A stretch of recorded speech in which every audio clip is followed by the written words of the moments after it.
डर सबको लगता है, गला सबका सूखता है। सोचिए, जहां टीवी अखबार कह रहा है बीजेपी 400 पार, नरेंद्र मोदी को जमीन की हकीकत पता है।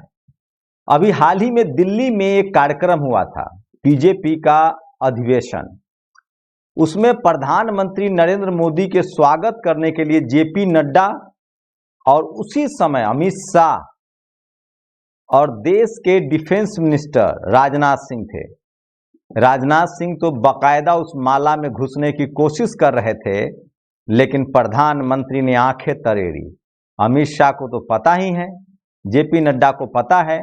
तो सोचिए, वही दूसरी खबर, वहां माला में वो नहीं घुस सकते थे। कौन? बीजेपी के अध्यक्ष जेपी नड्डा, क्योंकि बीजेपी मोदी को पता है कि ये वोट किसका दिलाएंगे, इनका समाज तो मेरे साथ है। राजनाथ सिंह के बारे में पता है, ये हटेंगे या जाएंगे तो किसका वोट खराब करेंगे, इनका समाज तो मेरे साथ है। अमित शाह तो उनके शागिर्द हैं ही। लेकिन बिहार में जो आज हुआ, सोचिए, नरेंद्र मोदी ने हाथ खींचकर नीतीश कुमार को माले के अंदर जगह दी, बगल में उनके कार्यकर्ता खड़े। इसका मतलब है कि नीतीश कुमार को ओबीसी का वोट का डर सता रहा है। और ये बात इंडिया गठबंधन समझ नहीं पाई। और नीतीश कुमार जो इस पाले में आ चुके थे, मैं बार बार कह रहा हूं, 7 राज्यों में नीतीश कुमार का अपना असर था। अगर उनके समाज की ही बात करें तो बिहार में भले वो 3% हो, लेकिन नीतीश कुमार का असर उड़ीसा में था, छत्तीसगढ़ में था, नीतीश कुमार का असर झारखंड में था, बिहार में था, यूपी में था और बंगाल में था। खैर, देखते हैं आगे क्या होता है। क्या नीतीश कुमार को खोकर इंडिया ने बड़ा मौका गंवा दिया है? आपको बताऊंगा कि नीतीश कुमार इंडिया से अलग क्यों हुए, और इंडिया से अलग होने के बाद नीतीश कुमार के पास कोई मौका, कोई और रास्ता नहीं था, और वो मुख्यमंत्री से अगर हट जाते हैं तो राष्ट्रपति बनने के जुगाड़ में है। एनडीए में क्या मिलेगा नीतीश कुमार को? ये अलग बात है कि वो प्रधानमंत्री तो नहीं बनेंगे, लेकिन उसके आगे क्या है वो भी बताऊंगा। लेकिन सबसे बड़ी बात है कि प्रधानमंत्री नरेंद्र मोदी को पता चल गया है कि क्या ओबीसी वोट दरक रहा है। सोचिए, 2 बड़े सांसद ने बीजेपी को कह दिया है कि हम चुनाव नहीं लड़ेंगे। एक का नाम है गौतम गंभीर, क्रिकेटर हैं, दिल्ली से सांसद हैं। इसे कैसे देखते हैं आप? टीवी अखबार जहां 400 पार कह रहा है, वहीं बीजेपी की सांसें फूल रही है, क्योंकि उसे पता है कि सवर्ण समाज उसके साथ एक मुश्त है, लेकिन उसे दलित, पिछड़े, आदिवासी, किसानों और अल्पसंख्यकों का वोट लेना है। सवाल है कि जिस तरह से जातिवाद और मनुवाद हावी हो रहा है, जिस तरह से दलित, पिछड़े, आदिवासी और किसानों पर अत्याचार हो रहा है, जिस तरह से college, university, media, judiciary, bureaucracy, तमाम जगहों पर दलित, पिछड़े, आदिवासी और किसानों के साथ जातिवाद हो रहा है, मनुवाद अपना फन बाएं खा रहा है। भले नरेंद्र मोदी मंदिर मंदिर घूम रहे हों, लेकिन सवाल है कि जब लोगों को सताया जाएगा, तकलीफ दिया जाएगा, तो कहां से लोग वोट देंगे? सोचिए, नरेंद्र मोदी की सरकार में ओबीसी को सेंट्रल यूनिवर्सिटी में, केंद्रीय विद्यालय में रिजर्वेशन मिला है। नरेंद्र मोदी के रहते ही नीट पीजी में रिजर्वेशन मिला है। लेकिन ये सब मुद्दों पर पानी फेर रहा है उनका मनुवादी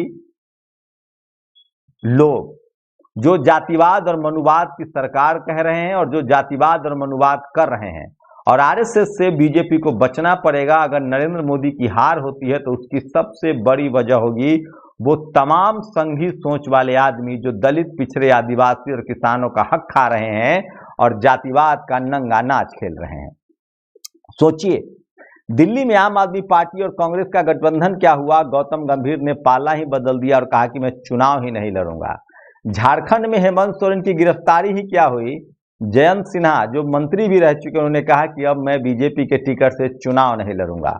आप कल्पना कीजिए कि अगर ये 2 बड़े फैसले किसी दूसरे विपक्षी दल के नेताओं के पार्टी से हुए होते तो अब तक मीडिया ने हाय तौबा मचा दिया होता और वो पार्टी बदनाम हो चुकी होती।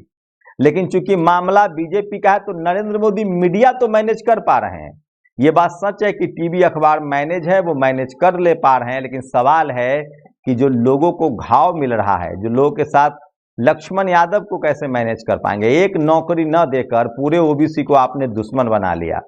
डॉक्टर रीति को कैसे मैनेज कर पाएंगे? डॉक्टर, सोचिए, जिस एमएचआरडी के मंत्री ओबीसी हैं और उस दिल्ली यूनिवर्सिटी में एक ओबीसी जो दलित, पिछड़े, आदिवासी, बहुजन के अधिकारों की बात करता है, क्या वो बीजेपी के खिलाफ है?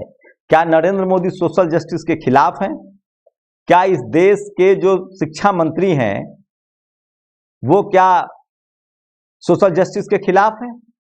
और किस तरह से मनुवादियों ने, जातिवादियों ने लक्ष्मण यादव की नौकरी ले ली, क्या इसका असर नहीं पड़ेगा? जिस लक्ष्मण यादव की एक किताब जो आनन फानन में आई है 1 महीना के अंदर, उसकी हजारों प्रतियां देश भर में बिक रही है, क्या उस लक्ष्मण यादव के साथ जो हो रहा है उसका असर नहीं पड़ेगा? क्या डॉक्टर रितु जो 100 दिनों से धरने पर बैठी हैं, जिस तरह से उनके साथ नौकरियां कर दी गई, जिस तरह से जातिवादी लोग अपने 15% के हक अधिकार को आप सुरक्षित रखेंगे और 85% को खा जाएंगे, तो कैसी राजनीति? इसलिए दिलीप मंडल कहते हैं अभी भी मौका है प्रधानमंत्री नरेंद्र मोदी को, वो कोलिजियम सिस्टम हटा सकते हो तो हटाएं, तमाम सेंट्रल यूनिवर्सिटी में रिजर्वेशन लागू करवाएं, तमाम बैकलॉग को भरें। मैं फिर कह रहा हूं इसी की अहमियत है नीतीश कुमार को आप इग्नोर नहीं कर सकते। तो सोचिए, टीवी अखबार, जब आज नरेंद्र मोदी रिजर्वेशन लागू कर दे टीवी अखबार में, बहुजन समाज को क्या आपत्ति है? मैं फिर कह रहा हूं नरेंद्र मोदी की हार की सबसे बड़ी वजह है टीवी अखबार, जातिवाद और मनुवाद। सवाल है कि जो आबादी ही 15% है वो 85% के साथ बर्बरता करके, जातिवाद करके आप 85% लोगों को का आप तुष्टीकरण करके 15% लोगों को आप सारे जगहों पर बैठा देंगे तो बाकी 85 आपको कैसे मोड़ देगा?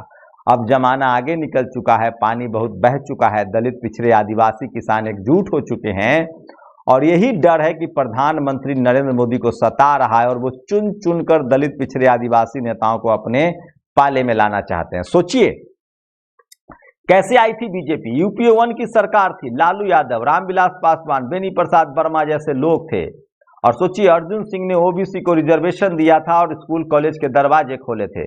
उसके बाद दलित पिछड़े आदिवासियों ने जमकर यूपीए 2 में वोट दिया था, लेकिन कांग्रेस के लगा कि उसके सवर्ण नेताओं की वजह से जीत मिली और यूपीए 2 में लालू यादव बाहर थे, मुलायम सिंह यादव को बाहर से भी समर्थन नहीं लिया गया, यहां तक कि रामविलास पासवान बाहर थे, बेनी बाबू बाहर थे और अर्जुन सिंह को बेमौत मरने के लिए छोड़ दिया गया। और उसके बाद चिदम्बरम, कपिल सिब्बल और उस सरकार को चला रहे थे प्रणब मुखर्जी और नतीजा ये हुआ कि दलित पिछड़े आदिवासी नाराज हुए और 2024 में ओबीसी बनकर नरेंद्र मोदी सत्ता की कुर्सी पर आए।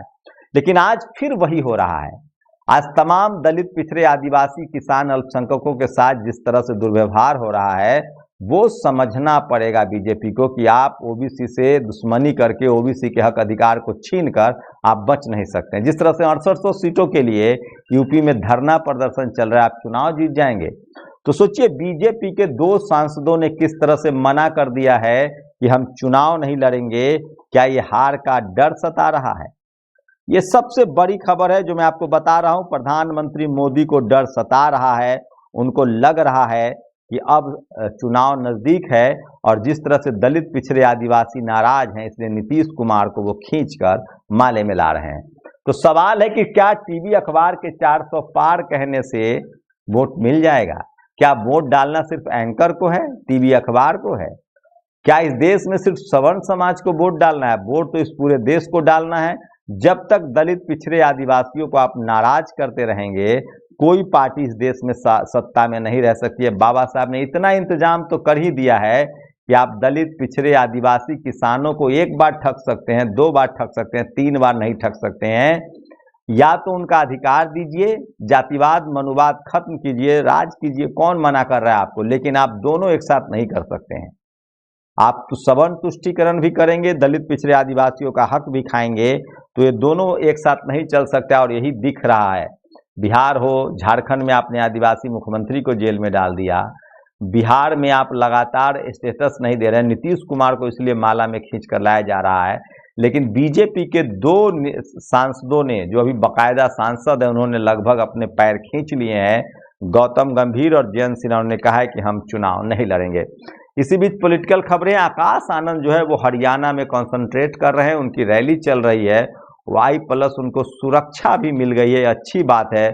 बहुजन समाज के चंद्रशेखर आजाद को भी सुरक्षा मिलनी चाहिए, वही चंद्रशेखर आजाद लगातार तैयारी कर रहे हैं नगीना से। ये भी सबसे बड़ी खबर है जो मैं आपको बता रहा हूं। और कल 3 तारीख को पटना में लालू यादव की बड़ी रैली है, आरजेडी की बड़ी रैली है।